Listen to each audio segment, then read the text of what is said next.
This is a Beanbag Chair Media production.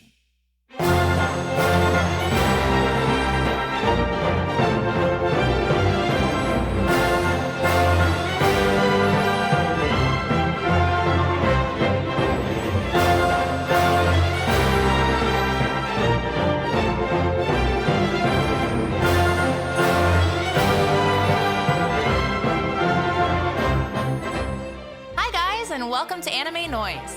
I'm Garrett. I'm a performing musician by trade, graduated with a bachelor's degree in music production, and have been binging anime for almost 2 decades. And I'm Emily. I am a classically trained violinist and have been indulging in the animes since I was a wee little human. This is an anime review podcast, where we help the new viewer decide where they want to start while taking the superfan on a deep dive into the overlooked realm of music and sound effects.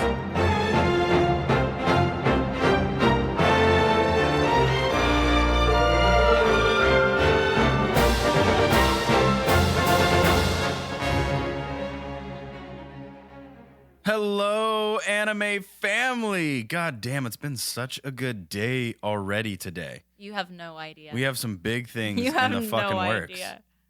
Man, and now we're recording the podcast. It's just an all-around good day. It's been a good 24 hours. I'll say that at much. least. Yeah, it's been good. I even have 2 interviews lined up. That's amazing. I know. It's been forever since I've gotten a goddamn interview. Fucking job force. All right, guys, it is going to be a fun episode. Super fun. It's going to be fun. We're bringing you season 1 of Hunter x Hunter. 2011 adaptation. Yeah, the 2011 adaptation. Version. Yeah, that's right. That's the word. That's the word. Sweet. Yeah, so this one's a really fun show, first of all. We're only doing season 1, but the OST was super fun. The intros and outros are fun. Like this... It's going to be a good fucking day for the rest of the day, too. I'm excited to bring this episode to you. And we're not going to ramble any further. Let's just dive right the fuck in. Let's do it. All right. Start us off, Emily. All right, guys. So the 2011 version aired in October 2011 to April 2012. Season 1 has 26 episodes. They are 23 minutes each. And what we're going to be covering is the Hunter exam arc and the Zoldyck family arc. Yes, perfect. Yeah. I loved both of them. I feel like Hunter x Hunter just progressively got better as like the farther into season 1. I feel like it started out a little slow. Yeah. But it still kept my interest, and I fell in love with the characters right away. Yeah, especially Gon. It's always as soon as you like progress further into the series, like you really feel for this kid, and you're like, no, come back, sweet, innocent Gon. Oh, come yeah, back. Definitely. Yeah. Well, the studio was Madhouse. You know who they are, but we'll still list some of the other animes that they've done for you anyway. Death Parade, which we've already covered. Duh. High School of the Dead, and No Game, No Life. All great animes. Madhouse is the shit. Mm-hmm. At least in creating things. They don't really treat their employees that well. But we're not going to get into that again. No. Moving on. It was licensed by Viz Media, and the manga was written by Yoshihiro Togashi.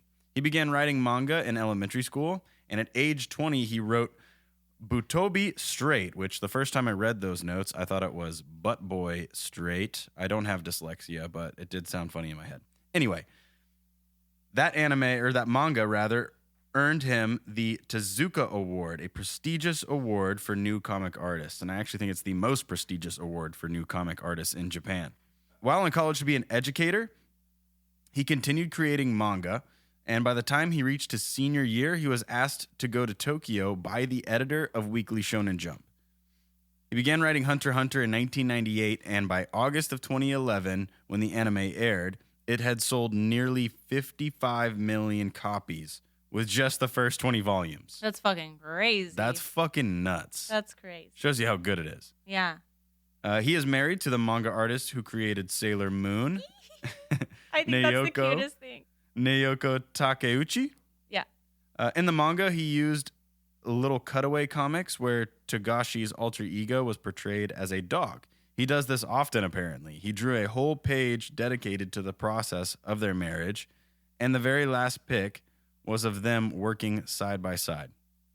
Aw. That was adorable. And it was so cute because the way that he had it on just one page, and it was like planning phase or engagement. And then it was like the proposal and the wedding and the honeymoon. And then it has like when they're at home and when they have kids. And then it's like, and now we work side by side. And it's like them two like sitting next to like a sunset or something like that. Look at that. Cute. That's true love.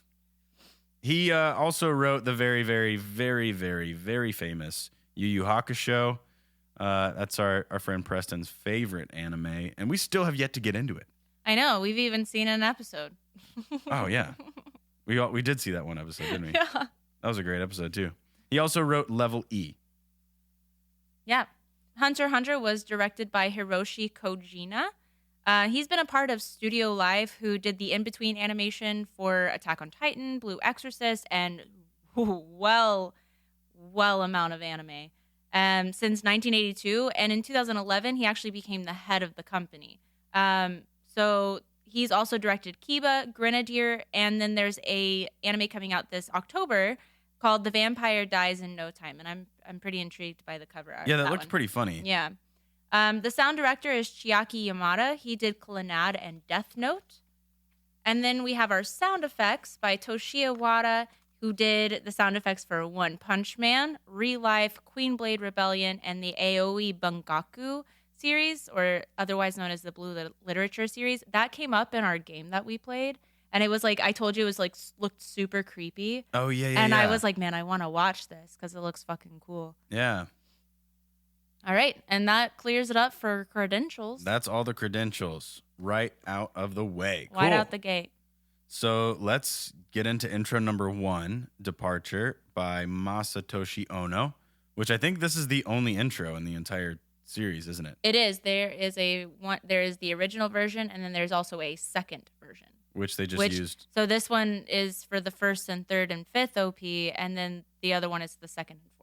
That's so weird how they alternate I know. it. It's so weird. And it doesn't really sound much different. Yeah, and on one of the Although we haven't listened to them back to back. No, we haven't. But the OST has a string-only version of Departure. One of the OSTs. I don't know which one. Oh, okay. I didn't hear that. Not on this OST, one. no. So Departure was released December of 2011 as his 21st single, and it also appears on an EP that includes the full-length version, the TV-size version, the karaoke version, and the World of Adventurers Hunter x Hunter theme by Yoshihisa Hirano. I think that's funny that they literally included it. Is like the most prominent theme. It is. It should have just been the OP. Yeah. Oh, yeah. I mean, should have just been the OP. This whole soundtrack, including the intro, is just really fun. Yeah, it is a fun one. It's it super definitely fun. maintains the idea of youth. But anyways, we're talking about the intro right now. Yeah. So tell us about Masatoshi Ono, Emily. So he's also known as Sho. His genres range from crazy places, rock to many subgenres of metal. Oh yeah, to all those J-pop. those The subgenres were crazy. It was like some hardcore metal, every version of metal hard possible. metal. He got into the music game in the 80s when he joined heavy metal band Fort Bragg. That's with 2 G's. In 1992, he went solo. Now, this was the year that he received the Rookie of the Year award at the 34th Japan Record Awards. And so this was like, you know, he was off to a good start for sure. Yeah, definitely. On his solo career. Definitely. Yeah. So in 2009, he became the vocalist for the band Galnerius, who also did the second outro for Hunter x Hunter, the 2011 adaptation. His music is also featured in Dragon Ball Z, the final arc. Fuck yeah, it is. Fuck yeah, it is. Fuck yeah, it is. Shout out to Dragon Ball Z. Yep. All right, let's listen to it.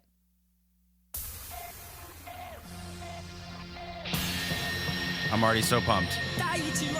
It's like an anthem. I hear it in the car and I'm like raising my hands in the air. Oh, yeah, Like I'm a goddamn idiot. Singing along to it the whole time.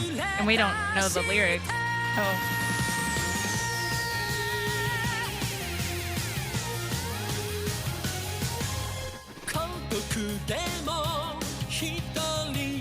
It's so catchy. Oh yeah. And you know what? It still has that like Dragon Ball Z feel, the whole 90s like vibe, even in 2011. Yeah, yeah. And this is that's probably why I picked him. a metal singer. Just probably- remember that. Oh yeah, that's true. But all kinds of metal. All kinds of metal.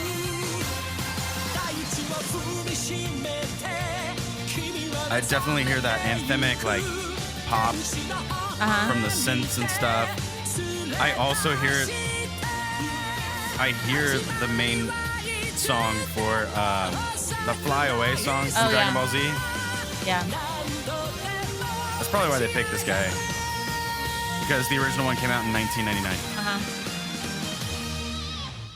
Oh, got that nice end with the reverbed electric guitar. And the delay. Yeah. That's such a catchy song. That is a super catchy song. My kids love it now, so that's how much I play it in the car. Oh yeah. I'm sitting at a stoplight and I'm like, yes. This whole show, all the music about it, everything about it really is hard to be critical of because it is so much fun to listen to. Yeah.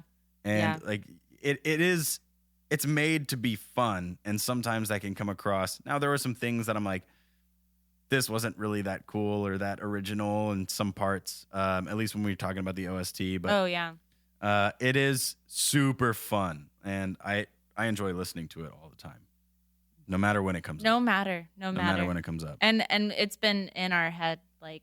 Oh, it's constantly stuck in our head. Stupid. It's stupid. Yeah. All right, let's get into some lyrics, Emily. Yeah. So the first line is, "Your awakening as you tread the earth. Let us out with an angelic smile." Oh, it's like Gon. It is. Got a fucking angelic smile. He does. Obviously, as we all know, there are some definite English lyrics in here. So you can smile again, bask in the sun. You can fly away. The world is waiting for you to shine. Basically, the chorus is, "You're awakening as you tread the earth. Let us out with an angelic smile. You can smile. It's never too late to start. Get up and again and again." So I think the song is, the lyrics go hand in hand. Yeah, and without a doubt, this fucking fits the anime. No shit. This absolutely fits the anime, and I think that's why they chose it essentially for all 5 seasons. They didn't even change the intro once, except for they made the second version or whatever. But it's the same fucking song. But it's the same song. And for a while, that really bugged me because I love the variety of music. I love different intros. I mean, our whole thing is I would love to see an intro, a series of intros that goes along with, if you have a 24 episode season, I want to see 24 different tracks that evolve with the season. Yeah. And that way the intro and outro is a huge versatile album. It's really more like a playlist than it is an album. I think that would be really cool to do. Not too many people have done it. That's true. Listeners was the closest I've heard so far. Yeah. Just with the outros though. That was the outros. But but they did it in a way that worked for them. The intro song worked for the entire anime. And then they changed the outro. Yeah, for listeners. Which matched. So either way. And this is kind of the same way, although I really do wish they didn't use this song for 5 seasons, but it does fit the anime so well, and it becomes like a part of the brand of the show. Yes. They have essentially branded this song for Hunter x Hunter. Yeah. No I can't doubt. hear this without thinking of Hunter x Hunter. It doesn't even come out on one of his like albums. Exactly. So it doesn't even come out. Yeah, it was a good decision to do that. Okay, let's move on to outro 1. Yeah, give it to us, Garrett. Just Awake by Fear and Loathing in Las Vegas. I've been waiting to do this one because I love that it's Fear and Loathing in Las Vegas. Yeah, that's a great book and band name. Anyway, this song came out as their 5th single in 2012 and later on the album All That We Have Now. The album also has an English version of Just Awake. The song peaked at number 8 on the Oricon, and the album peaked at number 4. Yeah. I think it should have been up there. There are some other songs. Other thongs? There are some other thongs yeah? that belong on Oricon too, definitely. I definitely think that it could be up there. Yeah, I think that they're pretty popular for their sound. Yeah. So I feel like that's why they probably are up there like that. Go ahead. No. Go take it. Okay. Fear and Loathing in Las Vegas. They were formed in 2008. They are a Japanese electronicore band. That's fun to say. The only thing that separates them from the 1971 novel name is the comma after fear. Mm-hmm. Interesting. That's a way to like half plagiarize something. It's still plagiarized, but maybe if we add a comma, nobody will notice. Nobody will care. They are known for their heavy use of vocoder, think Daft Punk, and the synthesizer blended with emo/metalcore music and rave beats, which is a definitely an interesting combination. Yeah. Sounds pretty goddamn fun. They are still active today. Their last tour was in 2018 with Fall Out Boy, actually, as the main act. They just released a new single last month. They're also featured in Baki, Gundam Extreme vs. Maxi Boost, Parasite, and Gakuen Basara, which I've only seen. I actually haven't seen Parasite. I've been looking into Parasite. I watched another thing. We keep the other scrolling day, and past I it was on our like, watch yes, list. I like it. Baki, we still haven't finished, at least the last part, but that was a good show too. It's a good show. All right, let's take a listen to the song. Let's do it. Oh yeah, I remember this now. I was drawing a blank on this song for a minute.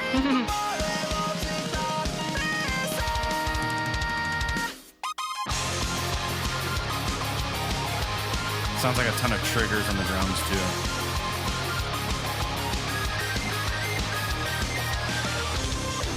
I don't think this song belongs up at number 8. I know.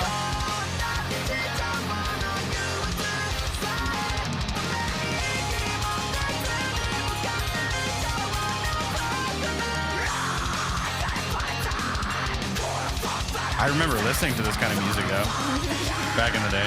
Yep. Fucking high school.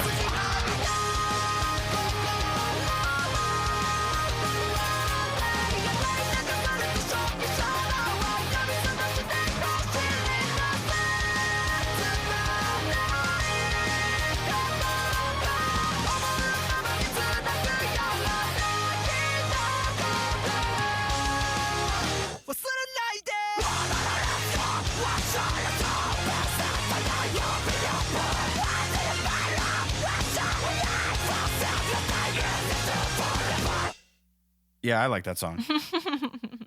I didn't really like it at first. I think I just have outgrown that style of music.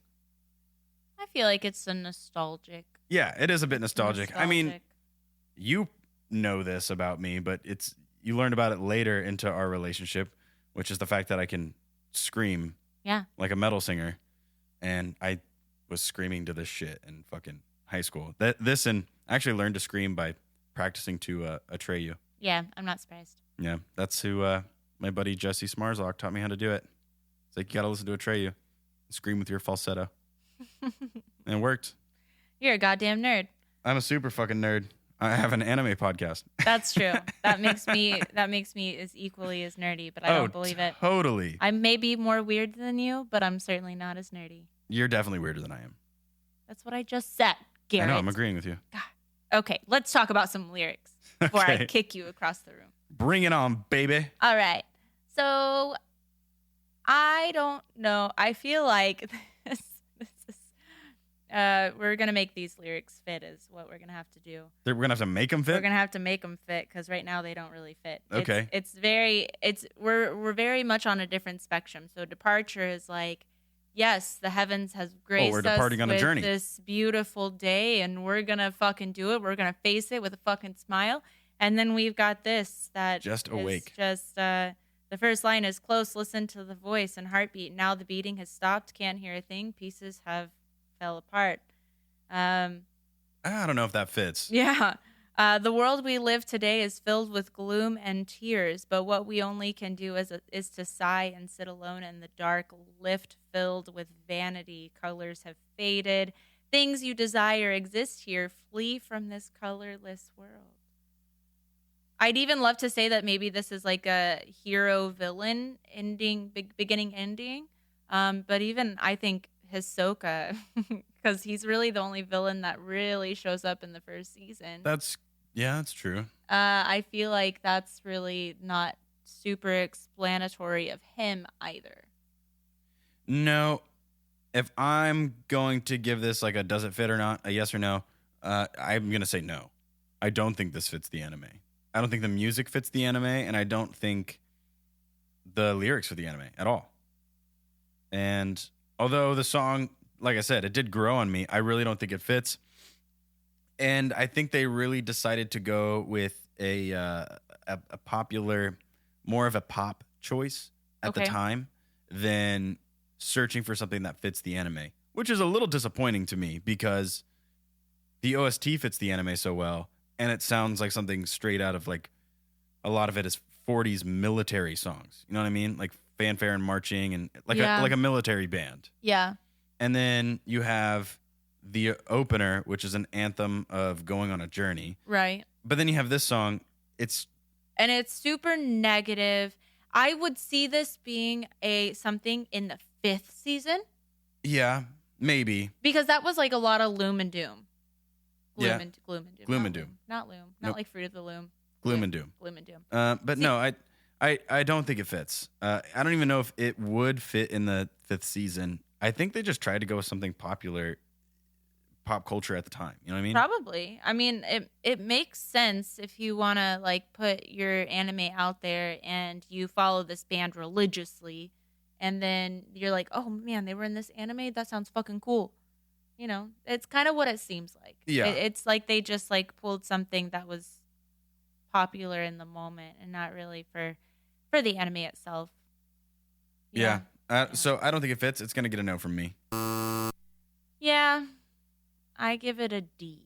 I like the song. Yeah. And I think it But we're not talking and the about we're not talking animation about just liking the and song. the animation fits well. We talk about the whole sequence.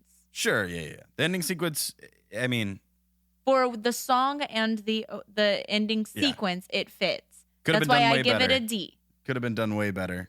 I think just different song choice would have made it better. But Yeah. Yeah. All right. All right. It's time. It's time. It's time. It's time Time. for the review. Yes, bring on we're doing 2 1-stars Yeah. today, right? Yeah. And we're doing 1 5-star? Yeah, I have 2, but I think I'm gonna do this one. I think it's Why don't we do a 1-5-1 sandwich? 151 sandwich. Yeah. Okay. All right. The opposite of a compliment sandwich. That's right. But we're going to honestly What? talk shit about the fucking 1-star reviewers. What is happening? Why won't you? There you go, you bastard. All right. Jesus, calm down over there. This is from Weeb Anime Fan. He gave Hunter x Hunter a 1. He said, first of all, I'm giving this a 1 because it is grossly overrated. Psh. Hunter x Hunter starts off well and is actually an interesting story early on, but the quality and story falls off horribly and enjoyment becomes extremely low. I'd rate it negatively if I could. What a bitch. Yeah, honestly, what a bitch, because I'm thinking the total opposite. It started out slow for me, Yeah. and it got way better as it went on. Yeah. He said that his enjoyment got extremely low from the Chimera Ant arc. Oh, so he's talking about the whole, the series as a whole. Okay. Yeah. Well, I mean, We were you're kind still of wrong. yeah, I mean we were kind of hesitant about the Chimera Ant series. I felt the but same way that I did about season 1 as the Chimera Ant one. I was like, man, I really am not excited about this at first. And then I was like, And then it's like, oh Okay. shit, there's a lot of shit happening. they here. made this pretty badass, Yeah. and the animation's cool. Yeah. Yeah. So he says it drags and drags and drags and drags and drags. You get the point. And drags on. I can't enjoy a story like this, especially if it's boring on top of being super long. If you Bitch. like unnecessarily long plots, then boy, are you gonna enjoy this. Yeah, don't watch a shonen anime. Fucking Yeah, idiot. seriously. I prefer stories that tell themselves with ease and wrap things up nicely as opposed to making you wait and throwing in a whole bunch of filler. Yes, the I- attention span of a squirrel. Yeah.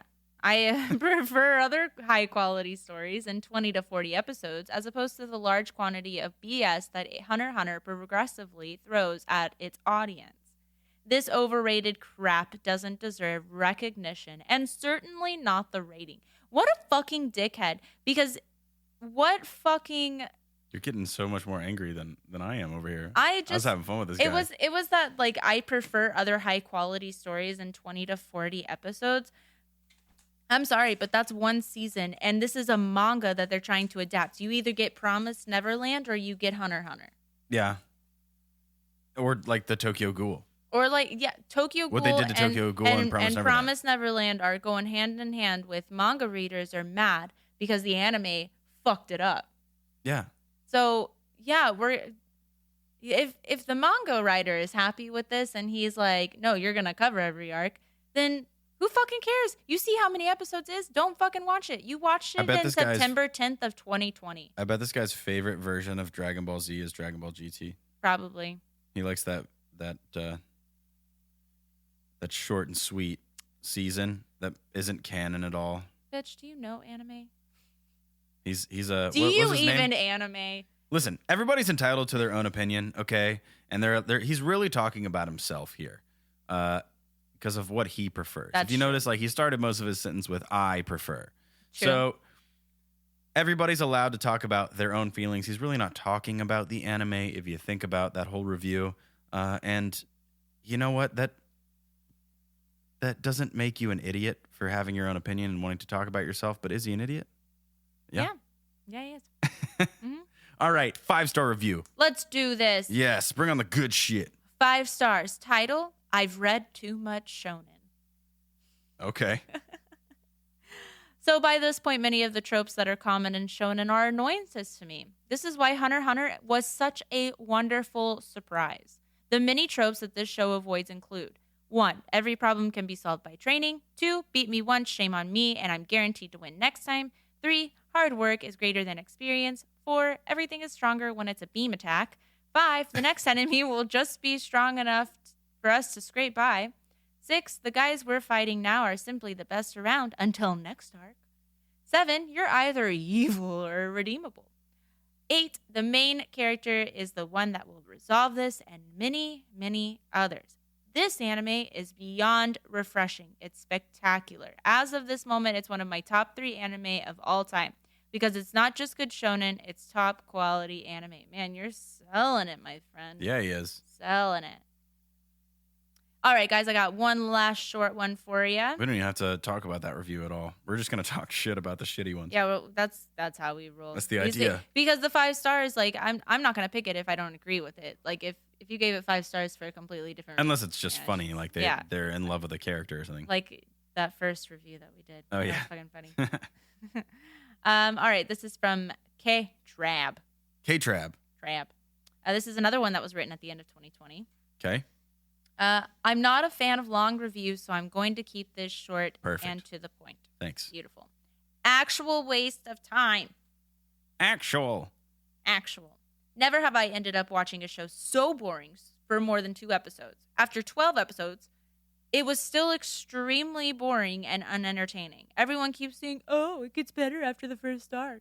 So I ask how many episodes it is, and they usually say around 30, which is more than a season of any seasonal anime, which are more fun to watch than this. The art, I can't call anything in Hunter x Hunter art. There was none. It was all just lines with some color. It was extremely basic and boring. None of the characters were appealing in any way. I don't know, man. That's not true at all. I mean, I'm pretty sure this guy is definitely a worldwide renowned artist and knows what the fuck he's talking about. Oh, yeah, probably. But considering he only watched 12 fucking episodes. Yeah. No, that was complete sarcasm. Do I need an air horn like Maybe. John Oliver? Yeah. To announce for my sarcasm? Yes. The story was just a generic shonen kid looking for his lost dad and gets attacked by a pedo clown, which is horny over Gon. That dude's horny over everybody. That's true. The characters were so boring, they made me fall asleep. Even the fights were boring. Nothing was fun to watch. Every character was poorly made and had terrible personalities. What? I will never be able to understand how this is an enjoyable show to watch. And that, my friend, is why you think that, because you stopped at episode 12 and it progressively got better. People like this need to see a few episodes as samples. Like the one episode with from season 5 even. Go all the way to season 5 and show them the episode where he fights the Chimera Ant King. Yeah. The chairman of the Hunter Association. Yes. Yeah. Or even that was a fucking super epic Or fight. even old what's-his-face with Pito. Yeah, exactly. So all these things, you got to maybe show them some gore, some shock factor, some of the intense shit, and then people will be like, all right, let me dive into the character development a little bit. Let me give it some time, you know? So there was definitely a lot of character development in the first season, and I don't always like that, but the characters were so lovable. I did. I loved them, and I wanted them to all be safe. And the story was interesting. The more you learn about, his dad and things like that. The friends he makes. His asshole of a dad. And the friends he makes. Fucking oh, yeah. jerk. For real. Well, reviews are over. Review time has ended. It has ended. Let's get on to one of our favorite segments, the OST review, the soundtrack. This soundtrack has 39 tracks. 2 are the opening and ending, and it's about an hour in length, just under. It was released in January of 2012, rather, through the VAP label. The composer is Yoshihisa Hirano. He began playing violin at the age of 5, like a goddamn prodigy, and began composing while in elementary school. Composing fucking masterpieces. Have you heard some of his elementary pieces or something? No, but he fucking loved Baroque music. That's true, yeah. That's like... So he's a huge fan of Baroque music, and you can really hear that in this. You can hear it. You can hear a lot of the very traditional shit in this. The classically trained type stuff. When he graduated from high school, he moved to the U.S. and attended Eastman School of Music in Rochester and studied under many artists that interested him. He moved back to Japan and made his composing debut in 2001. He also composed the scores for Oran High School Host Club, Death Note, Ai Tenchi Muyo. I hope I said that correctly. And Eden Zero, which is about to come out. Hasn't come out yet. Eden Zero, if you guys don't know what that is, it is like the sci-fi version with plagiarized fairy tale characters. I have no idea. I have no idea what the story is about, but it seems very sci-fi. And literally, the characters look like they were traced out of fairy tale. Didn't you say there was like a cat in there too? Yeah, there's Happy. There's a cat with wings. Yeah. It's blue. And then there's and the main character, instead of being Natsu, is gray, but he's like wearing similar clothes as Natsu. Lucy is the other like the main chick. Weird. It is super fucking weird. They look How identical. How did you get away with this? It's crazy. So there is an article on neoclassical? Yeah, neoclassical.com, and it has a biography on Yoshihisa Hirano. And there's a whole segment about why he's attracted to anime music. Okay. And it says that his attraction with it is specific internal logic subject to, above all, action on the screen. It allows for him to go far beyond the principles of composing that are traditional for classic and pop music. That's why I love it. Yeah, and his soundtracks, the musician fully implements the ideas of his favorite free jazz musicians who had a strong influence on him in his youth. So this is back in when he was studying in Rochester. I was going to say, that seems like his jazz influences, which included... Seems like that's where he would have learned it. Yeah, John Zorn, Miles Davis, and Eric Dolphy.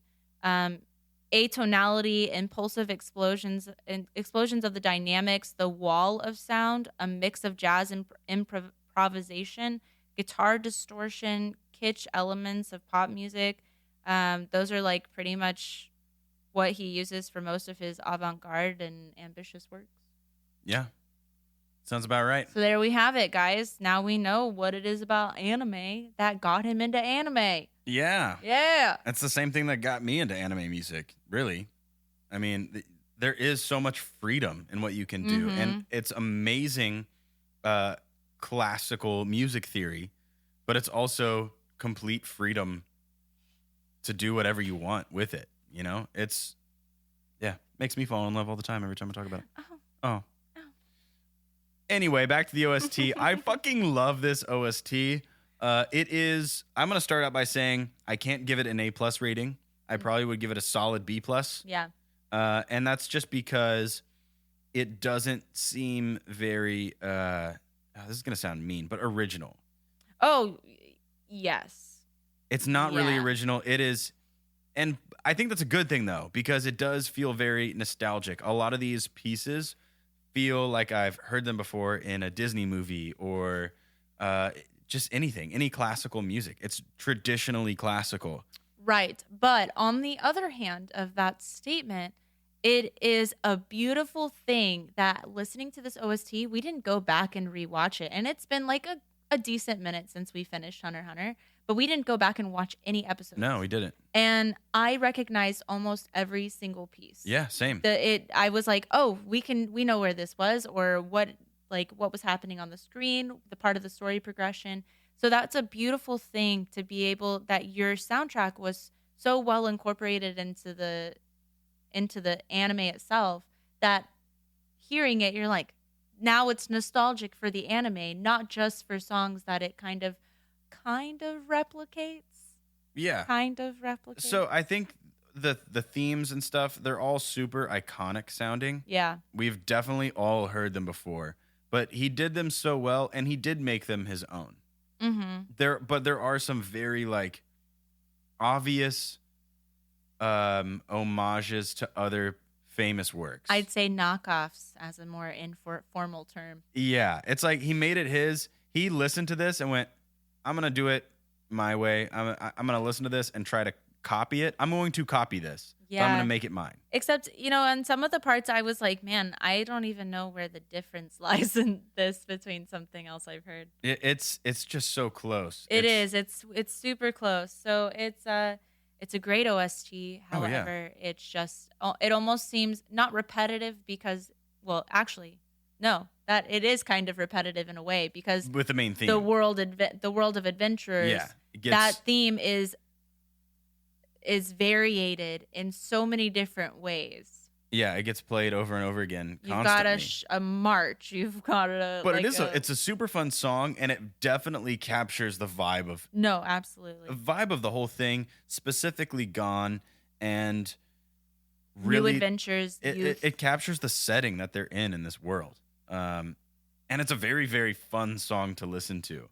And I did love later in the OST how he made a minor key version of it on the piano. Oh yeah, that very super sad sounding piano. one. What was that? What tears? With tears. Yeah, with tears. That chromatic motif. Yeah, it started chromatic and then it went into this minor key, very sad sounding version of the World of Adventurers. And it was and that particular piece had like two moving piano parts that like played their own melodies in their own dissonance, and the pads really stood out to me. Yeah. I even said like, I think it was that one where it was like an unwellness in your soul, but still satisfying. Yeah, yeah. But yeah, he used that phrase a bunch. It is the theme of the show. Yeah. For sure. Yeah. But I really think he caught, even though he kind of somewhat plagiarized, and I'm using the term plagiarize like very, very lightly because I can't say that he plagiarized this. It's all done very well. I just think that the themes that he picked were, they match the characters perfectly. No, they do. They do. The silver-haired boy, which was track number 3, I love that version because you obviously know it's about Kahlua. It's the first time you're meeting him. And I think that song is how Gon feels and views Kahlua. He's open-minded. He's not scared of the Zoldyck name, how he's an assassin. He doesn't judge him for being an assassin. He just wants to get to know this kid that he met at the hunter exam. Yeah, and so it kind of almost sounds like that song "Let's Be Friends." Yeah. In a way, "Let's Be Friends" had a little more of like the classical orchestration. Yes. And this one had more of a symphonic. It was very large. The dynamics were amazing. You had chimes in there for that like happy, cheerful youthfulness. Yeah, and I think that the I just like how he did that version of the song because it really, everybody else in the world views Kahlua as just an assassin, and they view him based on his family, and his family views him and they want him to be a part of the family business, and they don't want him to have friends and shit. Yeah. So I really think it's Gon's view of Kahlua, and it's really what Kahlua wants to see in himself. It's what he wants to become. Yes, he wants he wants to become the person that Gon sees him as, and slowly and slowly and slowly, he starts to kind of feel out that vibe, and he gets onto like, okay, I have friends, I want friends, I'm let's keeping be them. friends. Fuck you, mom and dad. Yeah. And I think that they did a really cool later on. I'm pretty sure this is a variation of that one. I didn't double check before we dove into this, into the podcast. But there's a song, track number 32, called The Silver Haired Lullaby, which makes me think that just in the name, it's already a variation of the original Silver Haired song with kind of like a cool waltz version. It's very 1, 2, 3, 1, 2, 3, 1, 2, 3. It's very waltzy, and it's almost like dreamy. It's almost like a lullaby that, like, let's go dancing, but let's go to bed. Yeah, in a way. It's you had that like repeating themes that like in each section, because even wasn't this the one where it stopped and then it would keep going? So I don't think it stopped, but it did have kind of a pattern that he uses throughout the whole OST, which is an A-B-A part for many of these songs, right? Where he would give you the original idea of the motif and how it comes in, and then the second he would essentially modulate to something completely different that fit. It wasn't always modulating, but he used modulations a lot. And then it had this, it almost felt like a bridge section. So he went from just main hook to bridge to back to the main hook and out. Yeah. Most of these songs are very, very short too. They're like 2 minutes long, a little over 2 minutes for some. Yeah. So, I mean, and then there were also a lot of like sound effect, like gestures. Oh yeah. I think they were the cutscene. Yeah. Well, sounds. I think it was like, they were just moving to a different scene, or they were the changing the mood like, or something for the commercial break in the middle. I don't know if it was just the commercial breaks. Wait, you know what scene I'm talking about? I do know what scene you're talking about. It may not have been just used for that. I definitely it seems like it would fit that, because each one of those things was like 7 seconds long. Right. In that case, I don't think I would have like included it in the OST. Yeah, it's weird that it was included, but it was like they're fun. It's a fun little quick version of the main theme, which is World of Adventurers. Almost like a bridge between all of these intense songs. Is there any, I guess before we play anything, I want to dive a little bit further, because this OST kind of moves at the same pace as the first season.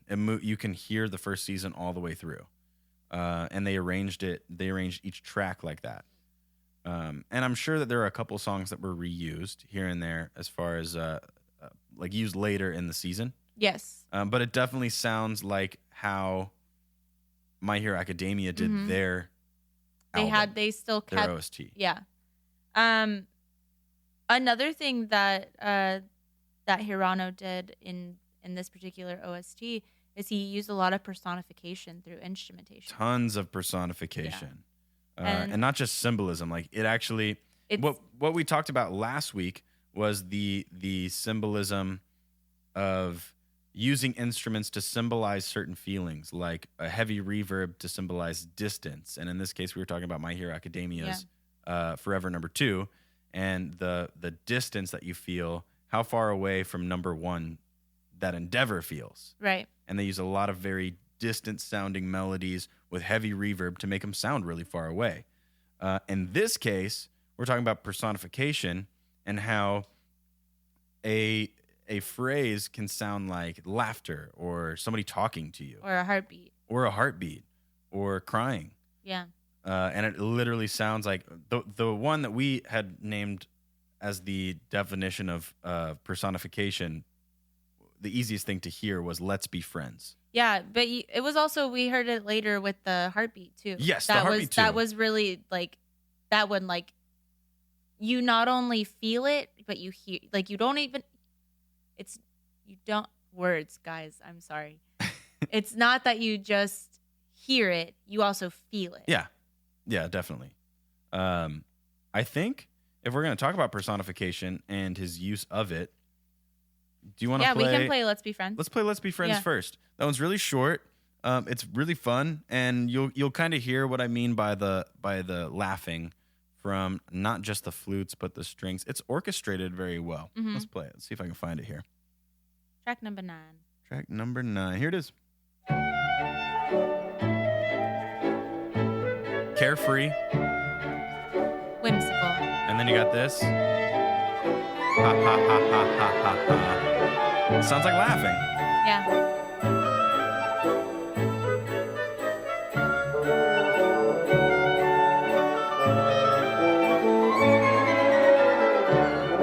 Now we're all laughing. Yeah. And this song is only 54 seconds long.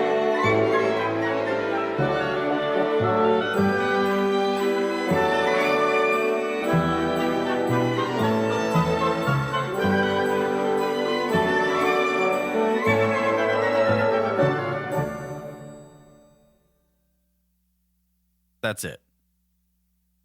Perfect. Yeah. And I love how they use triangle in this. I know.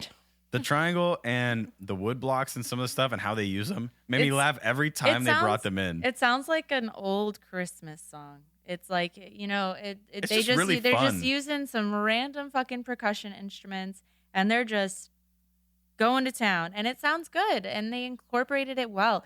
This OST is very youthful. It very much captures the naivety and carefree personalities of these kids running around trying to be fucking hunters. Yeah, it reminds me and feels totally like my youth and childhood and watching cartoons on Saturday morning, Not just Saturday morning. I got up early and watched it all the before time. school.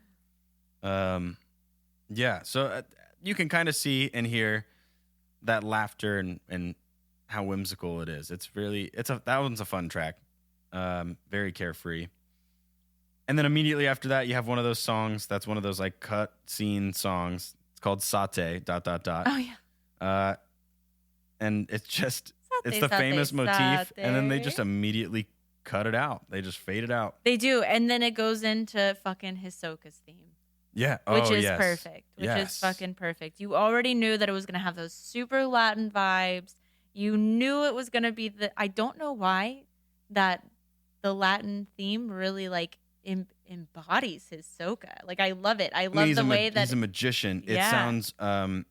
My notes for this one, it was so smooth and like sensual, kind of sexy sounding. Yeah. Everything sounds pretty dry, and when I say that, I mean it's not. They didn't run it through a bunch of reverbs and stuff.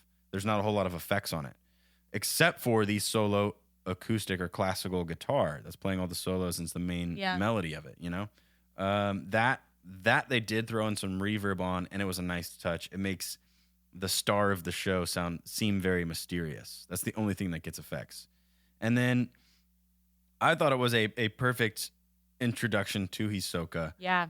Because not only is he mysterious and very theatrical, the song ends just like he would, very abruptly and vanishes. And I was like, and that's fucking Latin as fuck. Just like an abrupt ending with no delay, no nothing, just cut to the chase and we're moving on. Vanish, poof, gone. Yeah. So I loved the Latin vibes in that. I loved everything about it. Mm-hmm. I love Latin music. So I very much loved this track. And I know we're kind of skipping around here. We are, which is okay. Oh yeah, we do it all the time. Yeah, the Scarlet Eye Lament was it was great for. This is track number 4. I should probably say that because we jumped all the way ahead. Yeah, he went to 32, and then from back the very to fucking start. 9. The Scarlet Eye Lament was a great way to introduce, obviously, Kurapika. The flutes sound like they're very painful. It's a painful memory that he's remembering his Always past. So sad. But the string melody that follows kind of brings you out of the sadness for a bit. He's happy to be with the people that he's with. He's excited to be on this journey. And if it's not excitement, it's more like he's definitely happier now. He's grown as a person. And although he still remembers that sad past. I don't know if it's necessarily that he's moving on. I feel like with the deepness of the bass plucking in the background and then having that moving melody with the string section and then having that sad flute kind of coming in and out of the melody as a whole. They did bring the flute back. Yes. At the end. Yes. It's and, that ABA but part that I was even talking then the flute still sounds sad. But I think that's just its icon, like what it represents in the song. But I feel like it's not necessarily about he's happy to be on this journey with his new friends or Maybe something. I feel like it's now I'm getting to finally enact my revenge. Yeah, it's resolve. He's he's in a place now where he can move He forward. can go with do his all plan. that stuff. Yeah. He's getting stronger. He's going to do the hunter exam. And I feel like this is when he's telling his story. Yeah. And I think, what is it, on the boat when he's telling the story? I think so. Yeah. And that makes sense because then you introduce right after that is Leorio. And he's telling his story. And this one, it's another one of those very, very cliche You've already motifs. heard it. You've already heard this song before. The song is called All I Need Is Money. It's track number 5. And my first notes are, what is up with jazz being the sound of money? You know, it's smooth and sly. What Leorio wishes he was. His idea of himself, very accurate intro for him. It's just the right amount of cheese, too, with the snapping fingers and the whole, it's, I don't know, it's Pink Panther-ish. Very much Pink Panther-ish. I said money and schemes. Yeah. But he's not really scheming. It's just like, those are like the things that you Yeah. use jazz for. It's like kind of schemy. It's Yeah. like, what are you gonna, up to? What are you up to? His whole scheme is like, I want to become a hunter to have the license so I can, make money. Make money. But he really doesn't want to be a hunter necessarily. You know what I mean? Yeah. That's not really his end game. He's not really, like, he's going to medical school. Yeah. And then right after that, you have the Hunter March, which is just a variation of the main theme. Again, you already bring back, so you have the main theme at number 2, and then it already comes back around at number 6. I liked this version too. I did too. That's what reminded me. You said it was Boy Scouts. No. The Boy Scouts one was the Boys Morning Strong. Oh, yeah, Morning yeah. song. You're right. Yeah. No, this one I liked it because whereas like the World of Adventures, and you'll hear it in our theme, it's the ba-da-dum, ba-da-da, super legato, but like it's still kind of marchy, but legato, and they really put that staccato march on there. That's because they added that snare drum. Yeah. And it definitely, that snare drum feels like an army marching. Yeah. And it also, you have the whistles too. Yes. And it's yes. not whistle while you work. You know what I mean? Let's march on. They did a great job making each of the ones that are like Hunter Star March, Hunter Star Parade. It feels like a victory march from 40s military, 40s army. They did a really good job putting all of this in together. If you're going to variate a theme, then variate it to make it fit. And that's definitely. Exactly what they did. And there's plenty more variations too of this theme. Yeah, there are. We're and it's done. not even just Hunter Star or something. It's other ones too that are like, oh. Like even that that Saute song. It was like the beginning of it, and then it just came out. Yeah. And then right after that, you have the Boys Morning Song, which we thought was pretty much an exact copy of. Sing it, Garrett. We couldn't. No, I don't even remember the melody now because I'm thinking of the other song that we found. Oh, it's called Morning by Edvard Grieg. That's the one that we found. That sounds a lot like this song. Very similar. What's the song that we were stuck on and we couldn't find?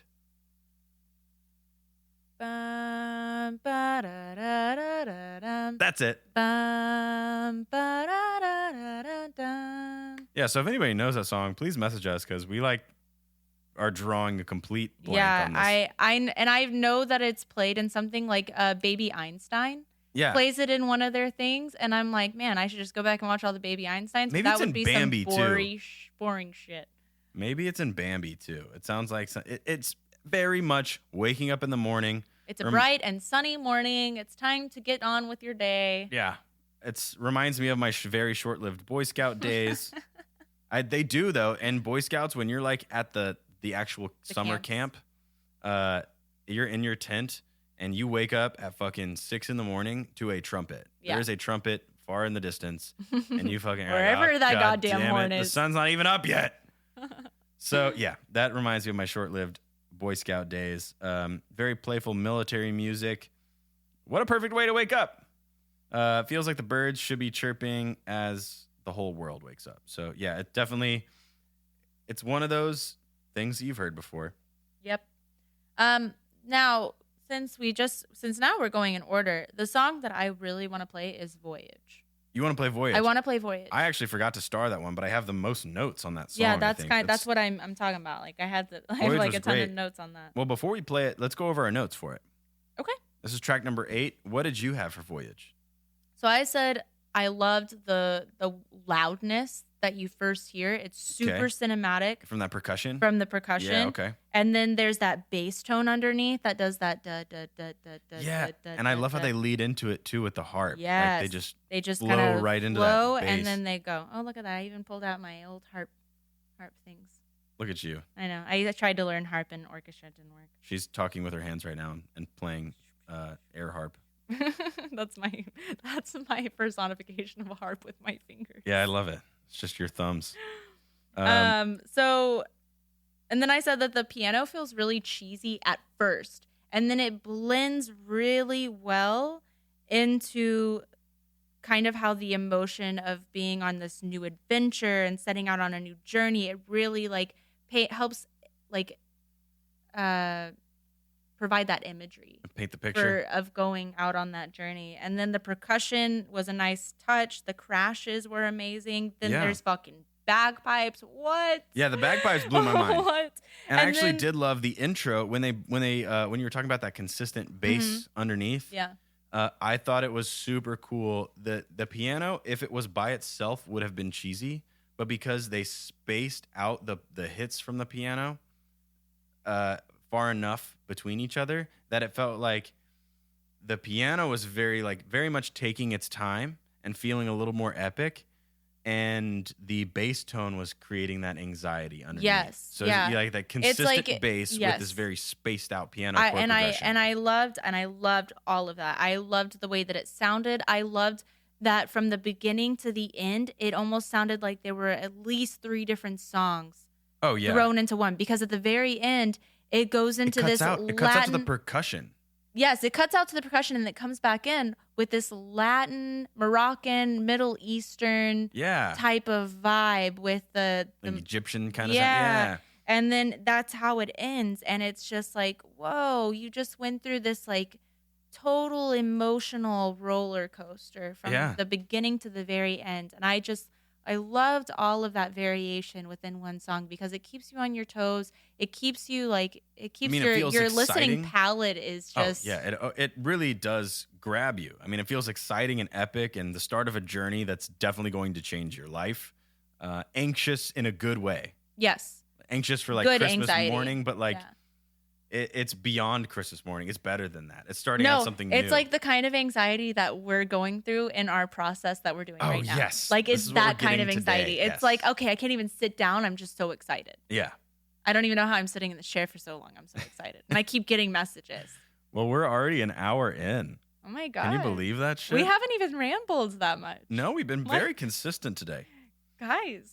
I did have. So wait, we wanted to play Voyage. Yes, right. yes. I almost please. got ahead of myself. No, don't do it. I want to play this one. Track 8. So we played track 9 first. Went I to know, track 30 when fucking you said 3. it, that's why I was like, oh yeah, the heartbeat, and then you were like super set on Let's Be Friends. I'm like, all right. I just want to talk about the personification and get that theme out of the way. But here is Voyage.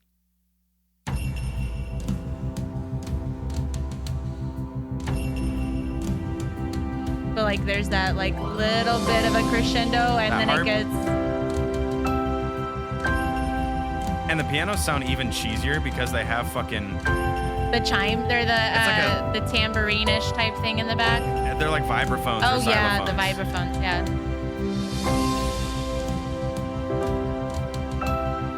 But I don't know that those like sleigh bells and chimes in the back really don't help either.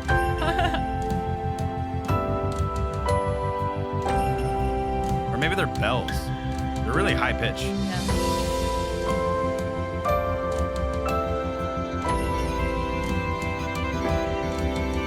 I love that part.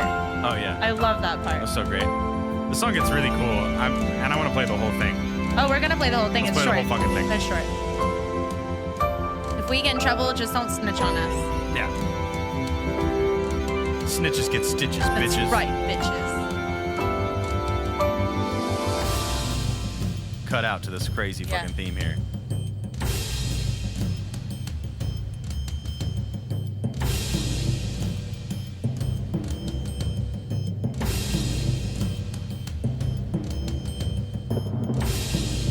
Those timpanis sound cool.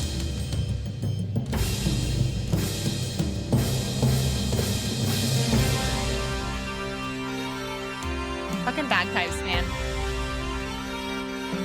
That almost sounds like a hurdy-gurdy, too. Yeah. I still can't get over that word. Hurdy-gurdy? Hurdy-gurdy. I may have to add that in post-production. Maybe. Show you guys what a hurdy-gurdy sound is.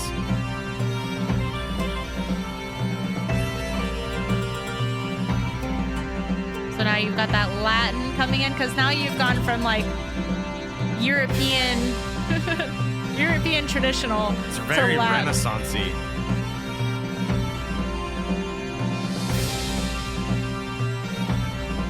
I have Renaissance-y for another one too. Let's go fucking LARP. Yeah. There it is. Yeah. That was it. I like it. Well, let's give a little bit of space here to talk about the hurdy-gurdy. It is a very interesting instrument that essentially like you crank this thing. Yeah.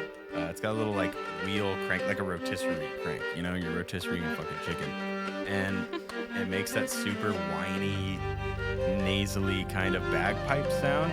And that's why listening to it a second time, I'm like, maybe it isn't quite bagpipes, or if they have bagpipes in there, it's underneath a hurdy-gurdy sound. But I think that is probably enough time to play the hurdy-gurdy. Yeah. If you can't tell, I'm not playing it right now. I'm adding it in post-production. So let's move on.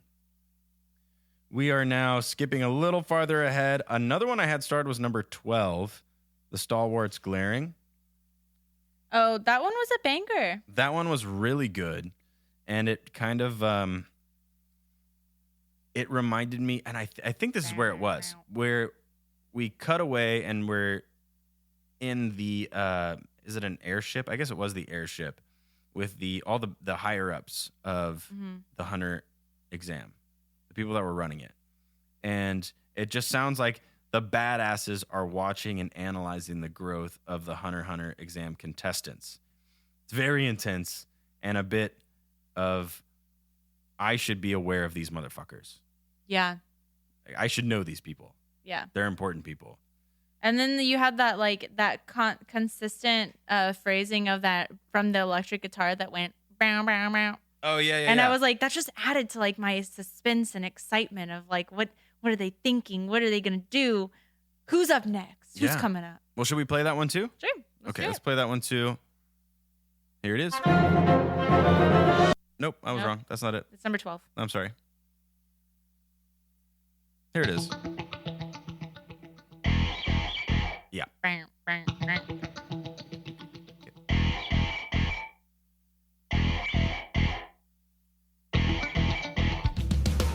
I love the rest that they use, and this fucking bass line is killer. Bass tone. Oh. Dirty.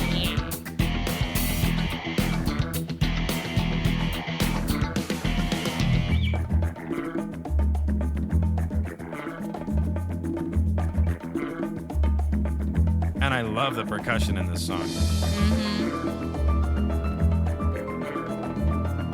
What a great performer, too. Very intense piano.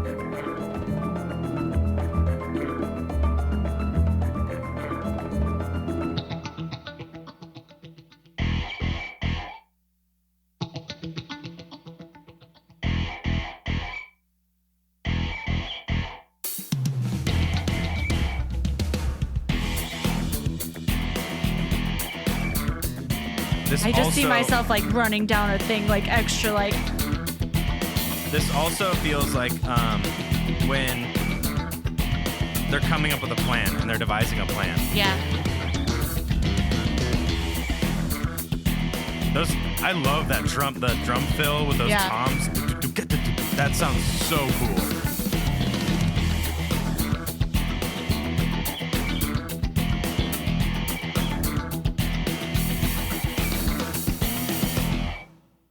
Yeah. Awesome. Oh yeah. Fucking awesome. So I guess let's keep moving forward.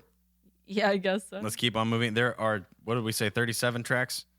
So guys, after that song, we're skipping one, and then there's Boys Be Courageous, And you just straight up got Pirates of the fucking Caribbean. I swear am going to God. to play a little clip of that because You could just play the beginning. This is what I'm talking about as far as the iconic themes that you've heard before. And what I mean by quote unquote plagiarism. He isn't plagiarizing. Let me be very, very clear. It's not plagiarism. It's just like obvious inspiration. So let's play that one really quick, just to get that one out of the way. What was that, 14? Oh, what do you know? Where's Johnny Depp? Where is he? Where is he? I'll take some Keira Knightley. That's all I'm going to play for you because that's all you need. That's all you need to know exactly where those very familiar yes, phrasing and tones. Yes. Very familiar. Yeah. So that one, very, very Pirates of the Caribbean-y, but it is they did a really cool drum phrasing and things like that. The touch of energy that the drums add was really nice. I really think that he is so good at blossoming energy. Like he's good at coming up with a crescendo especially with certain phrasing. He'll crescendo a phrase and it sounds like the energy is blooming out like a flower. And then inside of that bloom, there's another bloom of energy from a different section of the orchestra. And inside of that, there's yet another bloom of energy. Yeah, he definitely keeps it fresh. It's like taking, for sure. It's not the same phrasing, but the same idea of phrasing where the strings will come up with something and blossom out of energy, get louder. And then inside of that, the flutes or the woodwinds would come out and do that. And then you have the horns immediately after that. And it don't hold me to that particular order. That's just the idea. It was cool. It was like energy inception, essentially. Yeah. So I thought that was really cool. Should we play well, no, we shouldn't play Chasing After a Dream. That was next. It's just another rendition of the main motif. It's like more legato than the original version. Yeah. It kind of feels like Gon is telling his story, or at least thinking about his dad and learning more and feeling even closer to reaching his dream. Because then after that, you get Homesickness, which is basically him.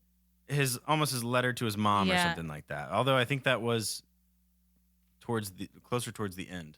I think that was in the middle. Remember we were like, why are we getting a fucking flashback episode?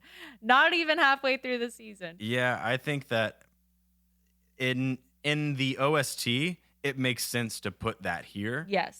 In the anime itself, you have to come out of the gate with the main theme. Especially with the OST has to match the anime. So they're coming out with the main theme, the OST matches. If we were to take my idea, which was maybe this whole show, or at least the whole first season, could have been started with the letter to his aunt. So we don't even need a recap. It's like we just start out the fucking anime with Gon writing a letter to his aunt, telling the story of where he is now. And then his commentary, like above all of the things. Exactly. Like, and then Auntie, and the story just continues as it would have taken out all of the filler episode. Essentially, it essentially the was 1 a filler to 2 episode. filler episodes that were involved in. And it's beyond filler episode; it's a recap episode. Yeah. So I did think it was a really cool. They used some cool modal mixture in the song. It definitely sounds like Mito is reading Gon's letter. And it was very, very simple. It was not, it was longing, but not sad. And the instrumentation was like just 2 guitars. It was just 2 acoustic guitars. Yeah. That's all it was. And it very intimate. Really. The acoustic guitars didn't have a lot of effects on them. So they felt like really, when you add a lot of effects and stuff to it, it takes away from the intimacy of feeling like right where you're in the same room. You're right next to this person playing guitar. And it captured that emotion really well. Yeah. And then right after that, Beyond the Seas. Beyond the Seas, which I was like, I really hope this is piratey. It was definitely not. It wasn't piratey, but it was super cinematic. Super cinematic. And it came out real large. Questions. Yeah. Like what is Beyond the Seas? Is it paradise, danger, other adventures? It's very imaginative. It incites your creativity, and it really captures the wonder and mystery, curiosity of it.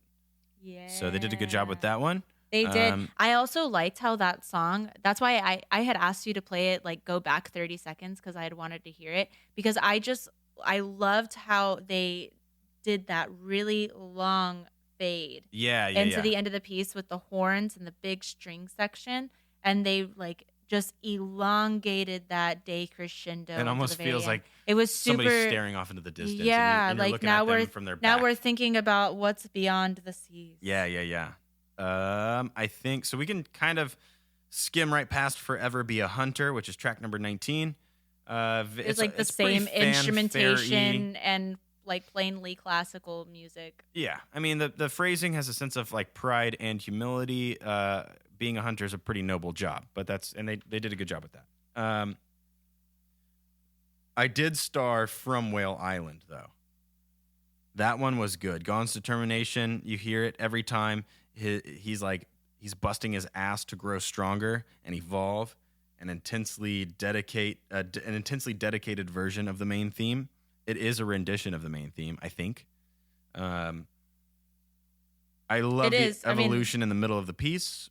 We're kind of all in awe that he grows so fast, and we are imagining his future potential.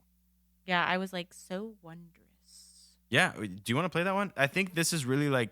I don't know if I would want to play this one. I would want to play Stalking Prey or... Okay, yeah, that's true. Or Mystic Land, hell, even Phantom Elegy. Yeah. All right, we'll skip that one for now then for playing it. You know, you guys should go listen to it. It's a very recognizable song, and it's kind of whenever he is working really hard at a particular task, like training really hard for something. Like the one scene where he's trying to catch the birds with his fishing pole. Mm-hmm. Yep.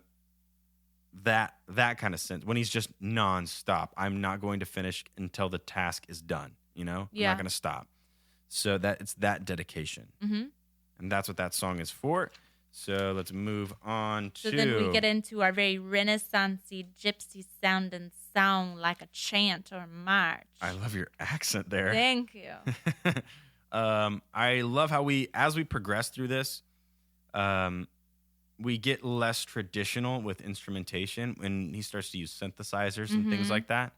It gets a little more interesting. This is the freedom that we're talking about. So he did have that Baroque and traditional instrumentation. He used things that he was comfortable with and that he enjoyed and had a passion about. But he also threw in things that you hear how his movement and his progression of learning and the things that he's willing to experiment with. Yeah, which I think is great. When you can showcase everything that you've learned and put it all on one piece. And it all comes together. I love how you hear, and now I'm thinking about this now, it's not just Gon's story. No. This is the story of our composer, too. Yeah. It is his life story. He Baroque at elementary, moving to the U.S., and learning the freedom, and studying music at a higher level, learning jazz. You know, you hear his life story in this, too, or at least pieces of it. Yeah. So it's kind of a self-portrait in a way. Yeah. I that's what I mean. Like, I love when you can hear you're not set in a specific genre. And I think that's something about like soundtracks and especially anime soundtracks is that you don't have to stick to a specific genre. When you look at like other pieces, you want to hear a certain sound. But here it's not meant to be just a particular sound. It's meant to be across the board. Yeah, there's a lot. There's all kinds of things. It captures a lot of stuff. So we're at the morning market. It was pretty gypsy kind of sounding, a little gypsy market. Feels Renaissance-y. Lots of things happening in that song. Then you got the Hunter Parade. This one is just probably the cheesiest version of the main motif. It is the like kids party version, essentially. Yeah. Tons of synths and cool drums instead of orchestral percussion. It sounded like a circus.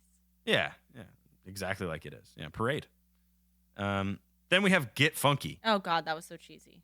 That was very cheesy, but I did love the odd time signature. The first one that we really have with an odd time signature. An obvious odd time signature. The rattles were definitely overused. And I always forget the name of this fucking instrument, but it looks like a wood block and it's got a metal bar. Like it starts think of a rectangle, and at the very top of the rectangle, You have this L-shaped metal bar that kind of comes up like, I don't know, like a it's got another wooden ball on the end of it, and you smack the ball and it rattles. You know what I mean? Yeah. You know what I'm talking about? I do. Yeah. I do. Now that you explained it, I'm like, oh, I can see exactly that. I can see it being played. And not only do I forget the name of the the Pokemon is what I'm going to say next. I forget the name of the instrument, but it also the little thing reminds you of a particular Pokemon's tail. Oh, that's where that. That's where that was going. God, I I was like, God, where are we going with this? So Garrett? sometimes when I think in my brain, it's just a bunch of words, and then I have to. They're just scattered all in there. And it's like shaking a bucket and dumping them into my mouth, and my mouth organizes it, and then I just say things. That must be why you don't ever hear anything I say. Oh, no, it's chaos up there, man. It's chaos up there. Then we move on to I Ain't Your Grandpa. That song was kind of lame. Fucking weird. I'm not really sure what I that's was about. like, they may not be your grandpa, but the music says otherwise. And then I put a shrug emoji. It's super lazy sounding, very slow and sloth-like. It is a theme I've heard before. It sounds like a fat guy walking. Yeah. You know what I mean? I know you know what that sound is. They use the we know you know oboes and bassoons a lot in this. It caught me off guard with the gap of silence, and they brought it right back. Oh yeah. And then right after that, here's the one that Emily wants to play: "Stalking Prey." Yeah, I loved how mysterious this sounded, and it feels like someone's creeping, especially with those super, super low piano octaves that they're using, and that like they were sporadically placed. Like it was like you weren't expecting it to go like all the way down there, and it was so abrupt. Yeah, I actually didn't know what to expect from this title. I was actually expecting a song more like track 28, Those Next in the Midnight. Oh, yeah. But it didn't. It was more, I think Those Next in the Midnight is a song that is from the prey's perspective. It feels like you're being hunted, and stalking prey is from the hunter's perspective. Right. So let's listen to that. I mean, it's like, I think it's like when Gon figures out how to hide his presence. Yes. Hide his nin. Yeah. And then I don't think I have any crazy notes on this. Cool. It's got a cool bass line. I love the chorus effects on the guitar riff. The piano's really cool. It's super bassy sounding. Great piece all around. I have very lame notes on that. That's awful. I know. God damn. All right. Track 25. Here it is.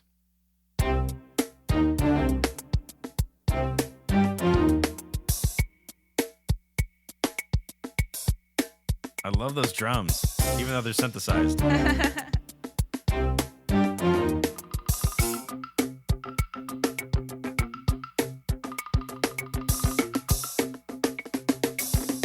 Maybe they're not synthesized. They just got a really like tight sounding kit.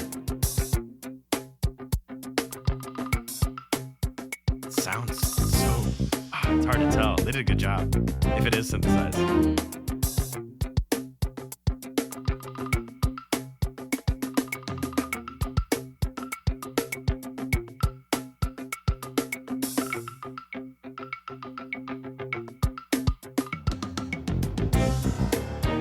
That's the piano. Yeah, that sounds sick.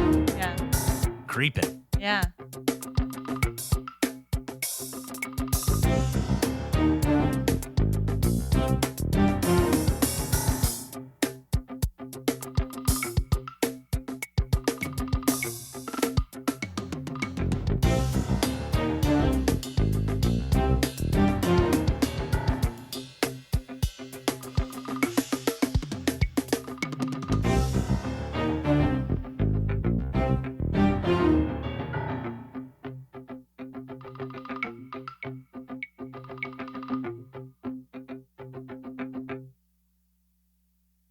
And that's that song.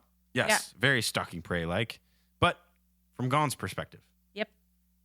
It's too playful to be like a real like dark hunter, murderous. You know what I mean? Mm-hmm. Then you have Sprint, which is super anxious. That was a time is fucking running out, and it adequately shows. Hurry the fuck up. It's super urgency urgent. And anxiety. Then Mystic Land right after that. I really like that one too. That was the I actually personifying. starred like these 4 songs in a row, and then I had to like kind of cross them out and be like, "Don't get too ahead of yourself, motherfucker." The Mystic Land has synths and chimes. It already mystified me. Yeah. Like going right at the gate, you know, the driving string melody, the sporadic keys and cymbal swells, the wind sounding in between when the keys would hit. They have these like woodwinds and flutes that would play very, very ambient kind of wind blowing sort of sounds. And I really thought that piece was super cool. Those Next in Midnight is scary. Yeah, now we're really diving into like getting to know our villains. Yeah. It kind of feels like, all right, who's the next person to die? Yeah. It says it feels like we're being hunted at night. I love the dissonance from this song. The whole song makes me want to really watch my back, like back up against the tree or a corner or something. And I'm not allowed to fall asleep. I wouldn't be able to if I tried. And another thing I liked is that at the end of it, it had that really big crescendo, and that like made it even more suspenseful. Oh, yeah. Definitely. Yeah. Super terrifying song. It even fades with a fucking heartbeat. Yeah, it does, doesn't it? Yeah. Yeah, it's really creepy. But, all right, let's keep moving on. We have just a few songs left. The next song is Phantom Elegy. Disney meets Harry Potter. Definitely. First, right out of the gate is very Harry Potter-esque. And this may be another one that we show you a clip of just because you'll recognize it. This is what we're talking about. Yeah. Definitely a classic Disney villain. Doesn't sound pure evil, though. No, it doesn't. It's not pure evil. It gets a little empathetic, but for just a minute, and then goes right back to the whole Dance Macabre feel. I got some like really mysterious feels from the cello section as well. Oh, yeah. This was a really cool piece. I actually like the next piece a lot better, but let's should we just show them the beginning. Just the beginning. Here is Phantom Elegy. Track 29. Track 29.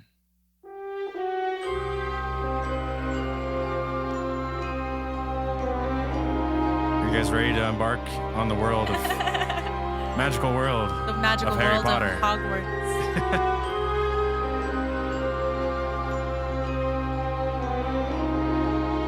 But yeah, I feel like that really like conveys what's happening.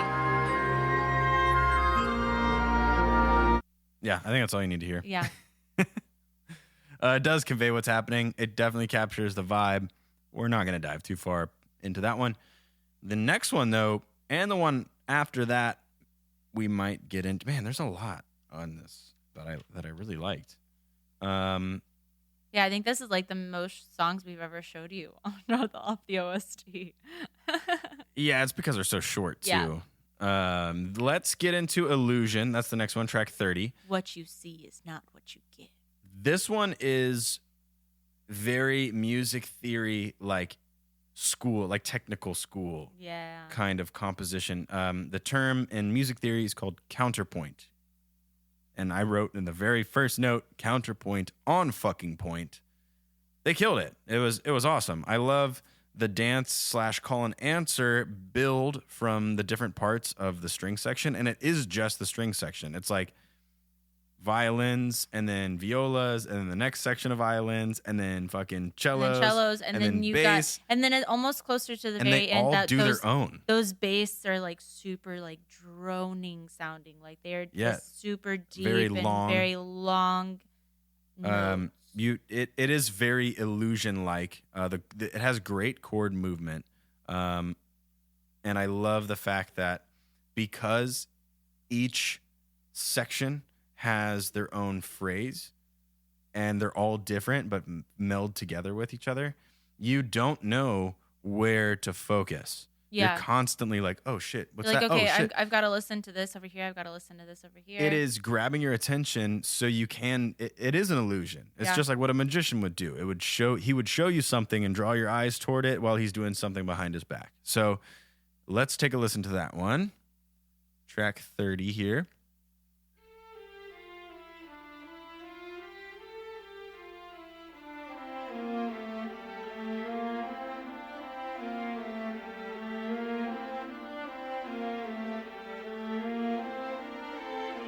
And I love how each thing, it's almost the same phrase, but they start it from a different spot and in a weird time. Yeah, it's almost kind of like, I forget the technical name for it, but like row, row, row your boat, where you come in. It's a round. Is that what it's called? A round? Yeah. I think so. You start, and then somebody comes in, and now you're singing this, like, I should know the term for that, but I don't remember I think what it's it called is. a round. Long, drony bass.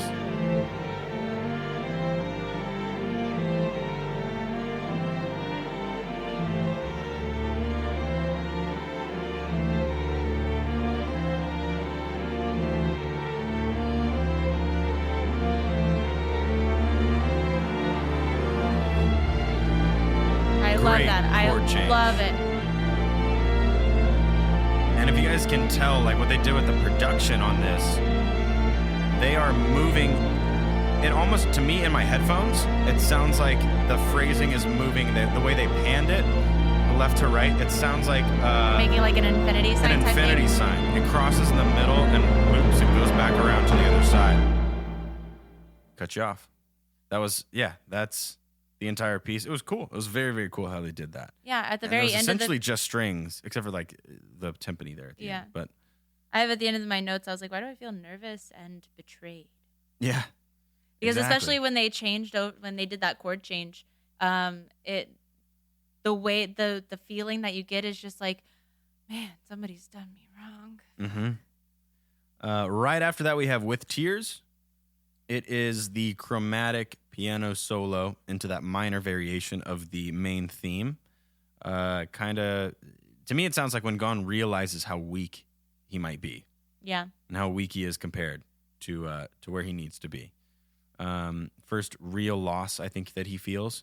And I love the modulation in it. It was a very beautiful modulation. I think we should play that. And then quickly move to Those Called Friends. Because there's just a lot of really good symbolism in here. And he captures the emotion really, really well. So what do you think, Emily? Those two? Or did you have another one that you wanted to play? No, I don't think I have any more that I wanted to play. Okay. I don't have to play these either if we should cut this short. But With Tears was really good. They're both short. Let's just play both of them. They're really good. You're so easy to like Convince myself? Yeah.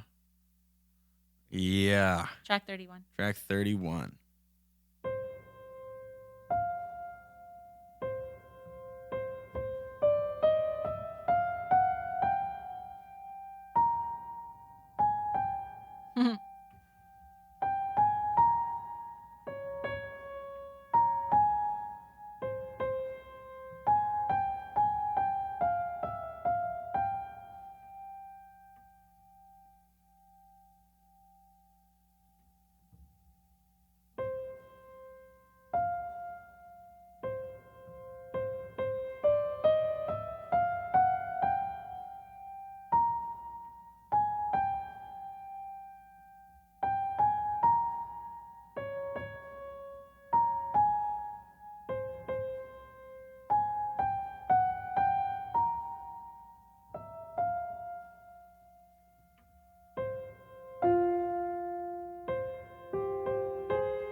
I love this part. I love how it's like they're playing almost completely different melodies, but they fit so well in a very Counterpoint. dissonant way.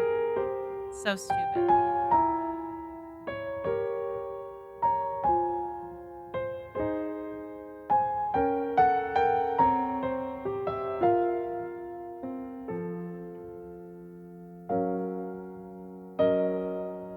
Then you got that bridge section. This is the part that made me write. It makes me feel unwell in my soul, but then it's so satisfying. Yeah.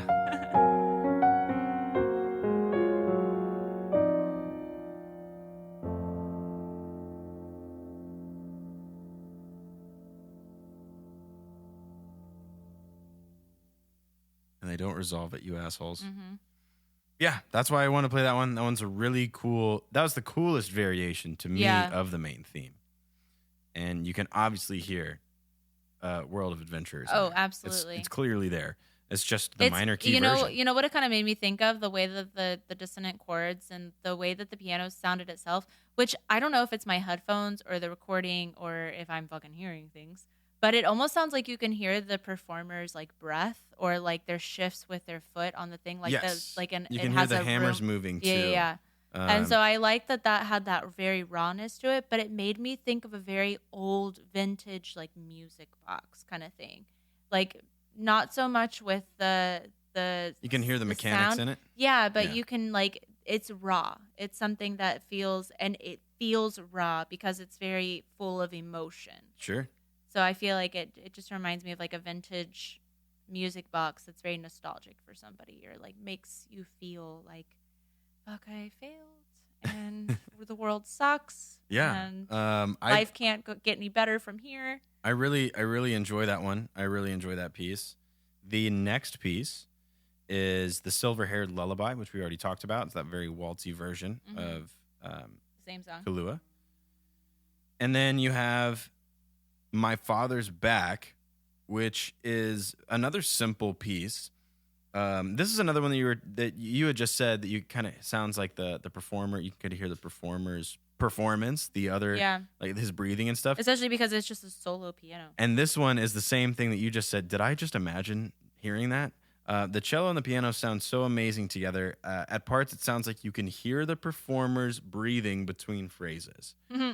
Felt warm, like a big hug and kind of a sigh of relief. It added to the feeling of like that breathing. I'm sorry, I just said that weird.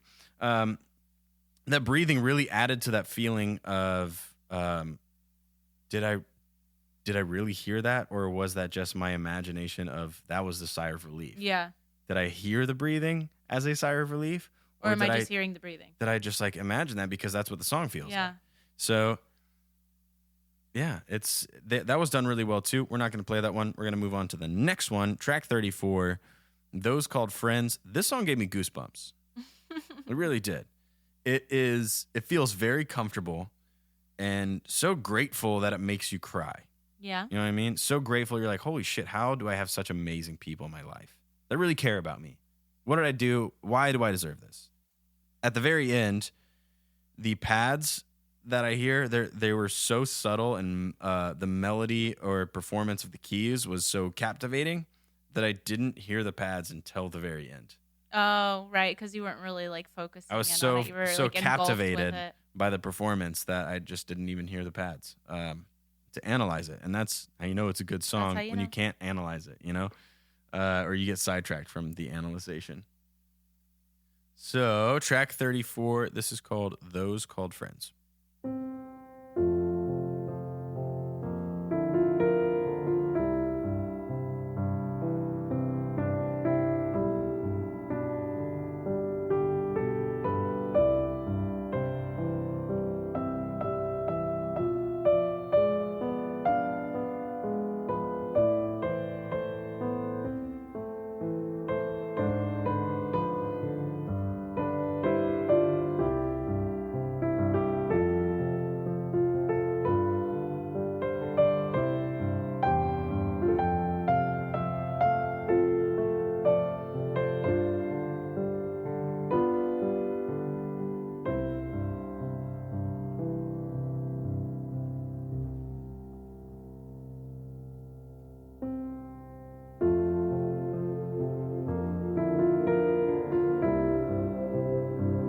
Now I hear where the pads came in.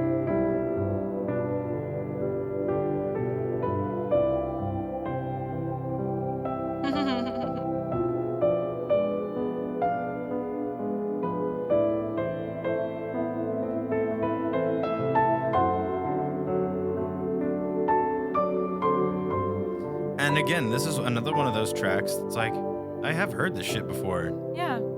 I've easily heard this shit before. But it's done so well. Yeah. And kudos to their fucking performers. Yeah.